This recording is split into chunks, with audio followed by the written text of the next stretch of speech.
ये मीडिया वाले जरूर ध्यान से सुनिए। आप लोग बार बार मोदी जी का नारा चला के हम लोगों को तंग करते हैं। 400 पार, 400 पार, 400 पार। आज सुनिए आप लोग, 2014 से लेके अब तक भारतीय जनता पार्टी जब से देश की सत्ता में है, किन किन राज्यों के चुनाव में क्या क्या नारा दिया और क्या परिणाम आया, ये आप सबको जानना बहुत जरूरी है। 2020 के चुनाव में दिल्ली में बीजेपी ने नारा दिया 45 पार। नतीजा क्या हुआ? कितनी सीट आई भाई? 8 सीट आई। 2019 के चुनाव में झारखंड के अंदर बीजेपी ने नारा दिया 65 पार। सीट आई 25 सीट आई, 25। 2018 के चुनाव में छत्तीसगढ़ में बीजेपी ने नारा दिया 50 पार। सीट आई 15, सीट आई 15। 2021 के चुनाव में बंगाल में बीजेपी ने नारा दिया 200 पार, 200 पार। सीट आई 77, सीट आई 77।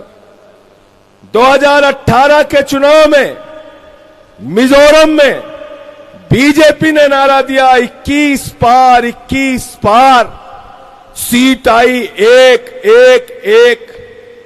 2020 के चुनाव में बिहार में बीजेपी ने नारा दिया 162 पार, 162 पार। सीट आई 125, 125। 2019 के चुनाव में हरियाणा में बीजेपी ने नारा दिया 75 पार, 75 पार। सीट आई 40, 40। 2018 के चुनाव में बीजेपी ने नारा दिया 101 पार, 101 पार। सीट आई 73, सीट आई 73। 2018 के चुनाव में मध्य प्रदेश में बीजेपी ने नारा दिया 116 पार, 116 पार। सीट आई 109, सीट आई 109। 2024 के चुनाव में बीजेपी ने नारा दिया कर्नाटक में 130 पार, 130 पार। सीट आई 104, सीट आई 104। सबसे मजेदार तमिलनाडु है। 2021 के चुनाव में तमिलनाडु में बीजेपी ने नारा दिया 118 पार, 118 पार। सीट आई मात्र 4, सीट आई मात्र 4। 2022 के एमसीडी के चुनाव में दिल्ली के अंदर बीजेपी ने नारा दिया 126 पार, 126 पार। सीट आई 104, सीट आई 104। 2017 के चुनाव में गुजरात में बीजेपी ने नारा दिया 150 पार, 150 पार। सीट आई 99, सीट आई 99। ये हकीकत है। 2014 से लेके अब तक 13 चुनाव में भाजपाइयों के नारे फर्जी साबित हुए हैं, फर्जी। कितने चुनाव में? जोर से बोलो। तो ये 400 पार का नारा पूरी तरीके से मीडिया वाले कह रहे थे मोदी जी ने 400 पार का नारा दिया। हमने कहा सिर्फ 400 पार का नारा क्यों नहीं 600 पार का नारा दिया? भाजपा वाले 600 पार का भी नारा दे सकते हैं। भाजपा वाला कह सकते हैं कुछ सीट पाकिस्तान से आएगी, कुछ बांग्लादेश से आएगी, कुछ श्रीलंका से आएगी, कुछ अफगानिस्तान से आएगी। तो 700 पार का भी नारा दे सकते हैं। क्या नारा दिया था दिल्ली में? गोपाल जी याद है आपको? 45 पार। कितना नारा दिया था बीजेपी वालों ने? कितना दिया था? आई कितनी? चलो भाई ये सब नहीं बोलूंगा। ये कह रहे हैं आई तड़ी पार। 8 सीट आई, 8 सीट। 8 सीट आई, 8 सीट। बंगाल में कितना नारा दिया था? 200 पार। कितना नारा दिया था?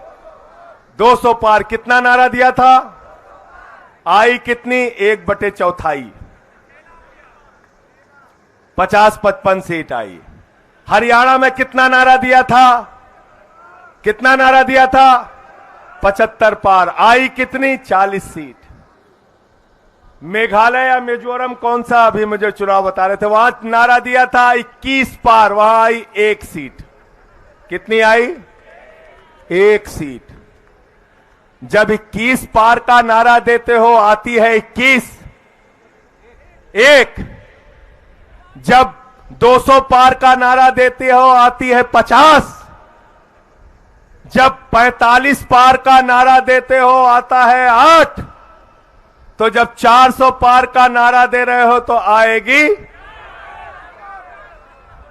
4। थोड़ा कम बोल रहे हो तुम लोग, इतने 4 थोड़ा है। 40 तोमर जी कह रहे हैं 40 आएगी। 40 मान लें, चलो बहुत ताकत लगाएंगे, 100 आ जाएगी। इन जुमलों में मत फंसना, इन जुमलों के चक्कर में मत फंसना, मैं आपसे कहना चाहता हूं। बैठ जाओ, बैठ जाओ। और एक चीज बताओ, इतने दिन से मीडिया वाले पत्रकारिता का कवरेज कर रहे बहुत सारे नेताओं को इन्होंने देखा है। रामनिवास गोयल जी हमारे बड़े वरिष्ठ नेता है, इन्होंने भी बहुत सारे नेताओं को देखा है। रामनिवास जी जरा मुझे बताइए, हिंदुस्तान का कोई नेता अगर 400 पार सीट का नारा देकर उसके मन में विश्वास है कि 400 सीट आएगी, तो कभी वो मुख्यमंत्री को गिरफ्तार करेगा क्या? करेगा क्या? करेगा क्या? कभी वो कांग्रेस पार्टी का खाता सीज करेगा क्या? कभी वो झारखंड के मुख्यमंत्री को गिरफ्तार करेगा क्या? भैया 400 पार का जिसका नारा होता है और उसको यकीन होता है कि हमारी सरकार बन रही है, वो ऐसे हथकंडे नहीं अपनाता। इसलिए मोदी जी हार रहे हैं और 2024 में वापस जा रहे हैं। जहां 23 सीट पर आम आदमी पार्टी चुनाव लड़ रही है, तन मन धन से चुनाव तक दिन रात उन इलाकों में जाकर मेहनत करोगे कि नहीं करोगे? करोगे कि नहीं करोगे? पार्टी को जिताने का काम करोगे कि नहीं करोगे?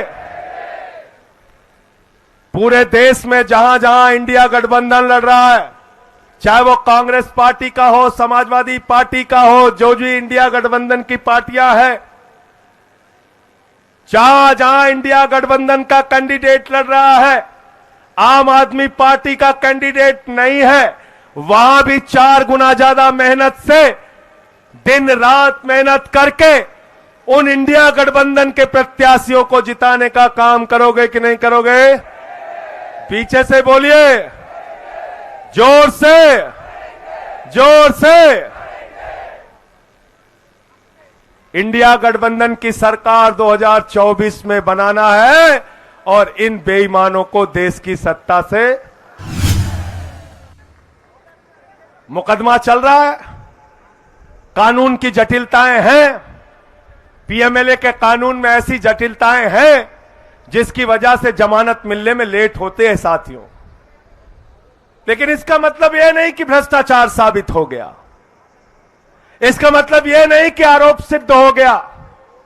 और मैंने तो उस दिन भी कहा था, आज भी कह रहा हूं, कानून की निगाह में राष्ट्रपति और राज्यपाल को छोड़कर देश के प्रधानमंत्री को भी छूट नहीं है भैया। अगर केरल में मुकदमा हो गया, तमिलनाडु में हो गया, बंगाल में हो गया, अगर पंजाब में मोहाली और रोपड़ में हो गया, तो प्रधानमंत्री जी को दरोगा बुलाएगा और थाने थाने घूमना पड़ेगा। कहते हैं नैतिकता के आधार पर आप लोगों को तुरंत इस्तीफा दे देना चाहिए। तो हमने कहा नैतिकता के आधार पर पहले हेमंत सोरेन का इस्तीफा ले लेना चाहिए, फिर केजरीवाल का ले लेना चाहिए, फिर भगवंत मान का ले लेना चाहिए, फिर विजयन का ले लेना चाहिए, फिर रेवंत रेड्डी का ले लेना चाहिए, फिर सिद्धारमैया का ले लेना चाहिए, फिर ममता बनर्जी का ले लेना चाहिए। पूरे विपक्ष को खत्म कर देना चाहिए और भाजपा वाले माल लूटे पूरे देश का, बेईमानी करें, भ्रष्टाचार करें, पूरे देश को लूटे। हम तुमको दिल्ली को लूटने नहीं देंगे। 15 साल लूटा ना तुमने एमसीडी को, यहां बैठी है शैली ओबराय, 15 साल एमसीडी को लूटा, वहां से कॉलर पकड़ के तुमको खींच के जनता ने कूड़ेदान में पहुंचा दिया। झाड़ू है हमारे पास? झाड़ू है? तो तुम चाहते हो ममता बनर्जी हट जाए, तुम बंगाल लूटो, भगवंत मान हट जाए, पंजाब लूटो, केरल में विजयन हट जाए, तुम केरला लूटो। इन लूटखोरों को, इन भ्रष्टाचारियों को हिंदुस्तान की राजनीति से खत्म करके कूड़ेदान में डालने का काम करना है। इनको लूटने की छूट नहीं देना है। दिल्ली के 2 करोड़ लोगों ने कह दिया अरविंद केजरीवाल हमारे मुख्यमंत्री रहेंगे। दिल्ली की विधानसभा में बहुमत पास करके कह दिया अरविंद केजरीवाल हमारे मुख्यमंत्री रहेंगे। देश के लोगों ने कह दिया अरविंद केजरीवाल को ही मुख्यमंत्री रहना चाहिए, तो अरविंद केजरीवाल मुख्यमंत्री थे, हैं और रहेंगे। और हमसे मीडिया वाले कह रहे थे विनय सक्सेना जी ने कहा है, एलजी साहब ने कहा है हम जेल से सरकार नहीं चलने देंगे। तो मैंने कहा हिंदुस्तान का संविधान बाबा साहब डॉक्टर भीमराव अंबेडकर ने लिखा है, किसी नरेंद्र मोदी और विनय सक्सेना ने नहीं लिखा, याद रखना।